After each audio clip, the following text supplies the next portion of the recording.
বিয়ের আসর ছেড়ে ঊর্ধ্বশ্বাসে দৌড়াচ্ছেন বর, আর তাকে ধরতে ভারী লেহেঙ্গা পরেই রাস্তায় ছুটলেন কনে এবং তাদের পেছনে ছুটছেন দুই পক্ষের আত্মীয় স্বজনও। কিন্তু বিয়ের আসরে হঠাৎ কি এমন ঘটলো যে বরকে এভাবে পালাতে হলো?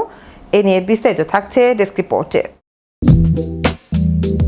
বলিউডের কোনো সিনেমার ক্লাইম্যাক্স দৃশ্য নয়, একেবারেই বাস্তব ঘটনা। বিয়ের মণ্ডপ থেকে ঊর্ধ্বশ্বাসে দৌড়াচ্ছেন বর, আর তাকে ধরতে ভারী লেহেঙ্গা পরেই রাস্তায় ছুটছেন কনে। তাদের পেছনে ছুটছেন দুই পক্ষের আত্মীয় স্বজনও। অবিশ্বাস্য ও চাঞ্চল্যকর এই ঘটনাটি ঘটেছে ভারতের হরিয়ানার কায়থালে। কিন্তু বিয়ের আসরে হঠাৎ এমন কি ঘটলো যার জন্য বরকে এভাবে পালাতে হলো? প্রতিবেদন অনুযায়ী চারদিকে তখন উৎসবের আমেজ, মণ্ডপে বাজছে সানাই, আর কিছুক্ষণ পরই সাত পাকে বাধা পড়বেন বর ও কনে।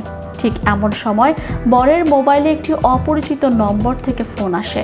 ফোনের ওপার থেকে এক যুবক দাবি করে বসেন মণ্ডপে বসে থাকা কনে আসলে তার প্রাক্তন প্রেমিকা। শুধু মুখের কথায় অবশ্য তিনি থেমে থাকেননি, নিজের দাবির প্রমাণ হিসেবে অজ্ঞাত ওই যুবক মুহূর্তের মধ্যে বরের হোয়াটসঅ্যাপে পাঠিয়ে দেন কনের বেশ কয়েকটি ব্যক্তিগত ছবি।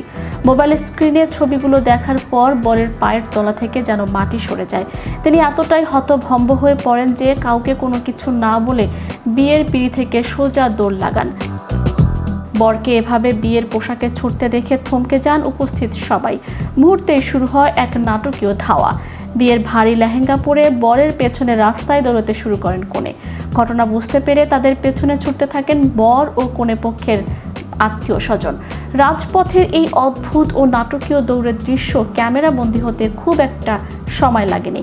বিয়ের ঠিক আগ মুহূর্তে এমন নিখুঁত ছকে বিয়ে ভেঙে দেওয়ার এই ঘটনা এবং ধাওয়ার ভিডিও এখন সোশ্যাল মিডিয়ায় তুমুল ভাইরাল, যা নেট দুনিয়ায় আলোচনার কেন্দ্রবিন্দুতে পরিণত হয়েছে। অজ্ঞাত ওই যুবকের আসল উদ্দেশ্য কি ছিল, নাকি এর পেছনে লুকিয়ে আছে অন্য কোনো রহস্য, তা নিয়ে এখন চারদিকে কেবল ধোঁয়াশা আর জল্পনা কল্পনা তৈরি হচ্ছে। ম্যাজিক বাংলা টিভি, বিনোদন ডেস্ক।